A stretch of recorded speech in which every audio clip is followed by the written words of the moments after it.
Hello friends, good morning. आज हम लोग डायोड के उपयोग में अगला वीडियो पढ़ने जा रहे हैं। और यूपी बोर्ड में कोरोना संक्रमण के चलते जो 30% का सिलेबस कम किया गया है, उसके अनुसार अब हम लोग जो आज का टॉपिक पढ़ने जा रहे हैं, यह जो है सिलेबस का, इस साल के सिलेबस का ये अंतिम टॉपिक है। इसके बाद अब फिजिक्स में और नहीं पढ़ना है। अब तक आज तक जो पढ़ाया गया है, आज तक जो पढ़ाया जाएगा, इसी से आपके यूपी बोर्ड में प्रश्न आएंगे। सिलेबस यहीं तक का निर्धारित किया गया है। डायोड के उपयोग में हम लोग बात कर रहे थे, और डायोड के उपयोग में हम लोगों ने डायोड से हाफ वेव रेक्टिफायर, अर्ध तरंग दृष्टिकारी, फिर फुल वेव रेक्टिफायर, पूर्ण तरंग दृष्टिकारी, फिर डायोड के उपयोग में हम लोगों ने फोटो डायोड को पढ़ा था। फोटो डायोड के बाद जो है हम लोग जो है कि सोलर सेल के विषय में आज हम लोगों को पढ़ना है। और सोलर सेल जो है आपके इस साल के सिलेबस का अंतिम टॉपिक है। सोलर सेल डायोड से ही बनाए जाते हैं। सोलर सेल डायोड से ही बनाए जाते हैं। और सोलर सेल एक ऐसी युक्ति है, एक ऐसी डिवाइस है जो सीधे सीधे सौर ऊर्जा को, सोलर एनर्जी को, सोलर सेल क्या होता है, तो सोलर सेल एक ऐसी डिवाइस है जो सीधे सीधे सोलर एनर्जी को क्या करती है, इलेक्ट्रिक एनर्जी में, इलेक्ट्रिसिटी में या इलेक्ट्रिक एनर्जी में चेंज करता है। सोलर सेल एक ऐसी युक्ति, एक ऐसी डिवाइस है जो सीधे सौर ऊर्जा को विद्युत ऊर्जा में परिवर्तित करता है। तो सौर सेल का उपयोग आज के परिप्रेक्ष्य में और भी बढ़ जाता है, इसलिए कि सौर सेल से जो विद्युत ऊर्जा उत्पन्न होती है, यह विद्युत ऊर्जा जो है पूर्णतः प्रदूषण मुक्त है। इस विद्युत ऊर्जा से किसी प्रकार का कोई प्रदूषण उत्पन्न नहीं होता है। ये प्रदूषण मुक्त विद्युत ऊर्जा उत्पन्न करता है।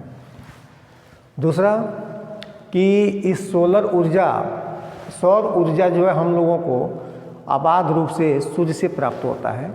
और इस सौर ऊर्जा के लिए कहीं कोई बंधन या कहीं कोई रेंट निर्धारित नहीं है, कोई किराया नहीं है। इसे हम लोग बहुत सरलतापूर्वक और सर्व जगह, हर पृथ्वी के हर जगह पर ये आसानी से उपलब्ध है। तो ऐसे क्षेत्रों में भी इस सौर सेल को ले जाया जा सकता है या बनाया जा सकता है, जहाँ पर सामान्य जो पारंपरिक विद्युत ऊर्जा को पहुँचाने का जो पारंपरिक प्रक्रिया है, उससे हट के बहुत ही मतलब सरलतापूर्वक ऐसे सुदूर क्षेत्रों में भी सोलर सिस्टम को लगाकर वहाँ पे विद्युत ऊर्जा की आपूर्ति की जा सकती है, जिससे आवश्यक घरेलू विद्युत ऊर्जा का उत्पादन और वितरण जो है इस सौर सिस्टम से किया जा सकता है। पहाड़ी क्षेत्रों में, सुदूर जंगलों में, या ऐसे जगहों पे जहाँ तार नहीं खींचे जा सकते या पारंपरिक विधियों से विद्युत ऊर्जा को नहीं पहुँचाया जा सकता, ऐसे जगहों पर सौर सेल का महत्व जो है और बढ़ जाता है। सौर सेल बहुत टिकाऊ होता है, इसकी उम्र बहुत अधिक होती है, और एक बार इसे स्थापित कर लेने पर ये बहुत अधिक दिनों तक विदाउट एनी मेंटेनेंस कॉस्ट, बिना किसी अतिरिक्त खर्चे के यह अधिक समय तक जो है विद्युत ऊर्जा को देता रहता है। सौर सेल होता क्या है, बनता कैसे है? तो सोलर एनर्जी में जो फोटान आपतित होते हैं, तो सोलर एनर्जी में आपतित फोटान की जो ऊर्जा होती है, वह लगभग ऊर्जा को हम लोग लगभग जो है माना जाता है 1.5 इलेक्ट्रॉन वोल्ट। सोलर सेल में आपतित प्रकाश की जो ऊर्जा होती है वह लगभग 1.5 इलेक्ट्रॉन वोल्ट माना जाता है अधिकतम। तो इसके लिए एक ऐसे अर्धचालकों का हम चुनाव करते हैं जिसका एनर्जी गैप का मान, ऐसे अर्धचालक का चुनाव करते हैं जिसके ऊर्जा अंतराल का जो मान है वह लगभग 1.5 इलेक्ट्रॉन वोल्ट के ही आसपास हो। इसके लिए उपयुक्त पदार्थ जो है गैलियम आर्सेनाइड का पदार्थ है, जिसका Eg का मान जो है लगभग 1.5 इलेक्ट्रॉन वोल्ट के तुल्य होता है। या अन्य कोई पदार्थ बनाया जा सके जो बाय अर्धचालक हो और उसका एनर्जी गैप का मान जो है वो निश्चित ऊर्जा बैंड का मान जो है 1.5 इलेक्ट्रॉन वोल्ट हो। अब सोलर सेल बनाते कैसे हैं? तो सोलर सेल बनाने के लिए पी क्षेत्र का एक बहुत ही पी टाइप का जो अर्धचालक होता है उसका एक बहुत ही पतला स्लाइड लेते हैं। बहुत पतला स्लाइड मतलब स्लाइड का जो मोटाई होता है वो बहुत कम होता है, और इस सोलर सेल का जो डायोड होता है, डायोड का जो पी क्षेत्र होता है उसकी मोटाई बहुत कम होती है। इस मोटाई को लगभग रखा जाता है, ये लगभग रखा जाता है 0.2 माइक्रोमीटर मतलब बहुत पतला स्लाइड रखा जाता है। किसका? ये पी क्षेत्र है, ये है पी टाइप अर्धचालक है। अब इसके नीचे जो है दूसरा अर्धचालक लगा होता है जो कि होता है एन टाइप अर्धचालक, वो इसके नीचे लगाया जाता है। एन टाइप अर्धचालक की मोटाई जो है अपेक्षाकृत पी टाइप अर्धचालक के सापेक्ष अधिक होती है, और इस एन टाइप अर्धचालक की जो मोटाई होती है ये लगभग एन टाइप अर्धचालक की जो मोटाई होती है ये लगभग जो है 300 माइक्रोमीटर होता है। होता तो ये भी पतला है, लेकिन इसका मोटाई जो है इस पी टाइप अर्धचालक के सापेक्ष बहुत अधिक होता है। ये हम लोग का एन टाइप अर्धचालक, बाहर लिखते हैं एन टाइप अर्धचालक। ये एन टाइप अर्धचालक हो गया। अब पी टाइप अर्धचालक का भाग ऊपर रखा जाता है, और पी टाइप अर्धचालक को ऊपर से पतले प्लास्टिक या पतले कांच से ढक देते हैं, जिससे कि ये इतना पतला है कि इतना कमज़ोर है कि इस पे अगर सीधे कोई रगड़ या कोई अन्य प्रकार का कोई मतलब बात होती है तो ये टूटने का भय बना रहता है। तो इसके लिए हम इसको पारदर्शी प्लास्टिक से या पारदर्शी कांच से इसको ऊपर से ढक देते हैं।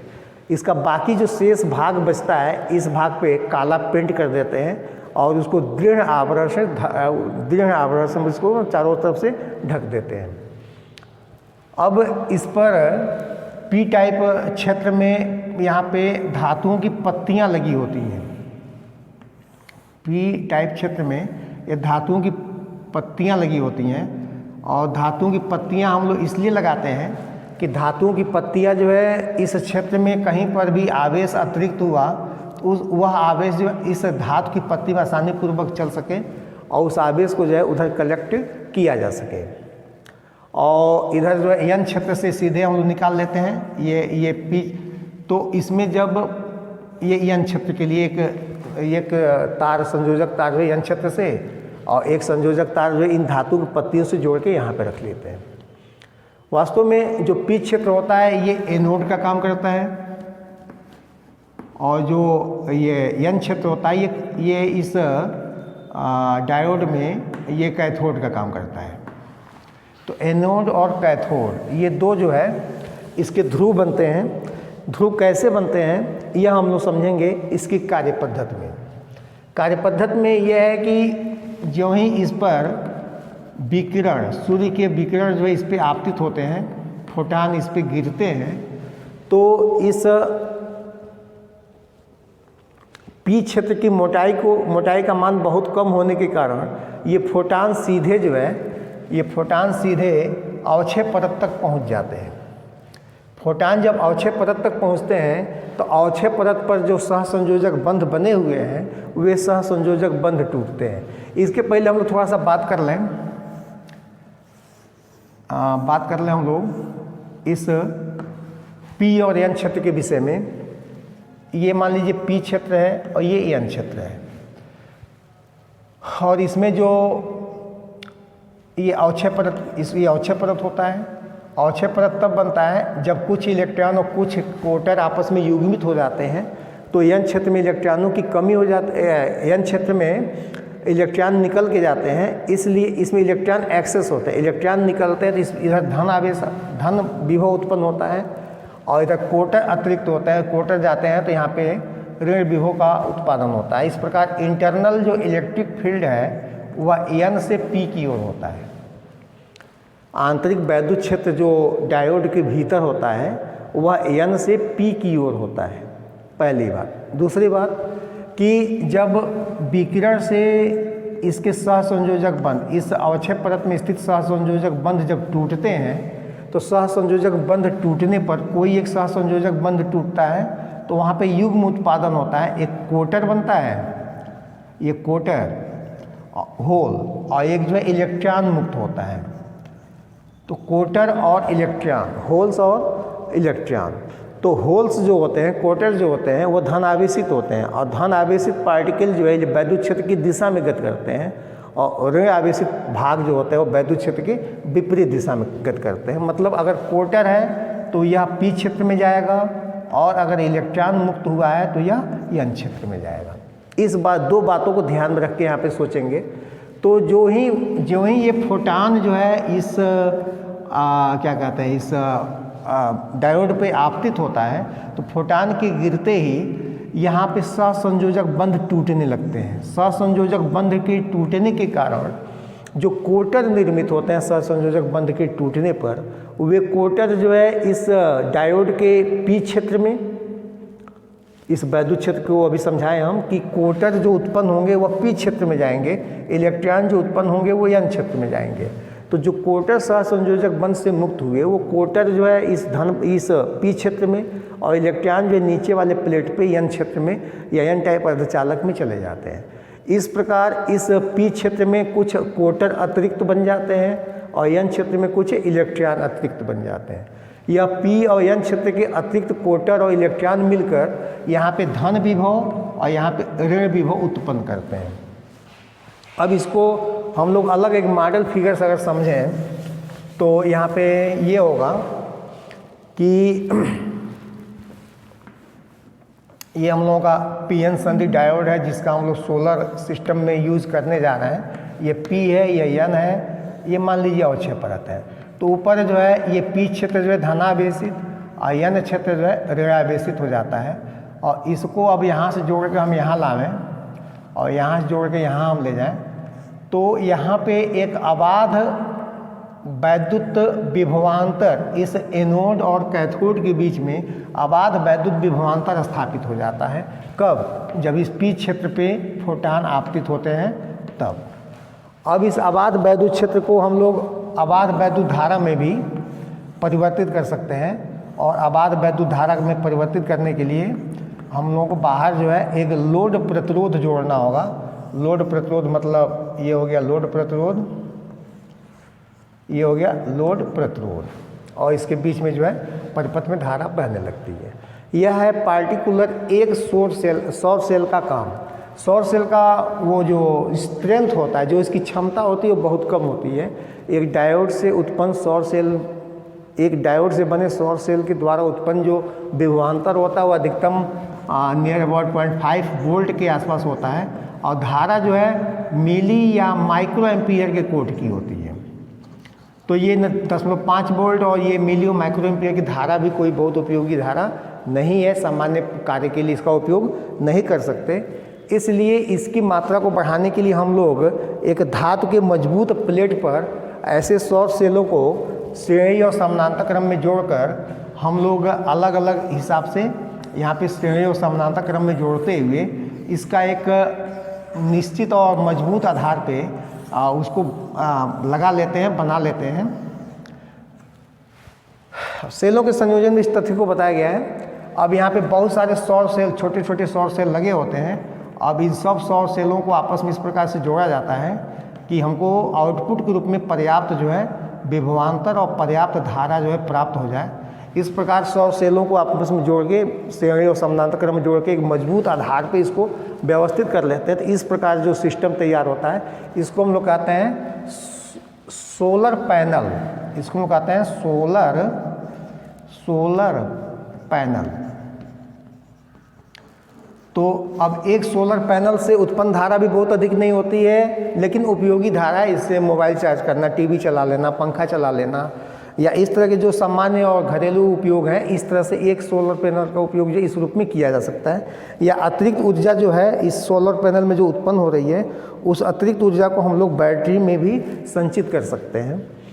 अब और हमको अगर इससे भी अधिक विभवांतर की और विद्युत धारा की ज़रूरत है, तो हम लोग कई सोलर पैनलों को आपस में उचित विधि से जोड़ लेते हैं। इस प्रकार हमसे उस पूरे सिस्टम से जो विद्युत धारा और विभवांतर प्राप्त होता है वह एक उपयोगी विभवांतर होता है, और इसका इस प्रकार जो है यह सोलर सेल जो है सोलर पैनल के रूप में हम लोगों के लिए बहुत ही उपयोगी है।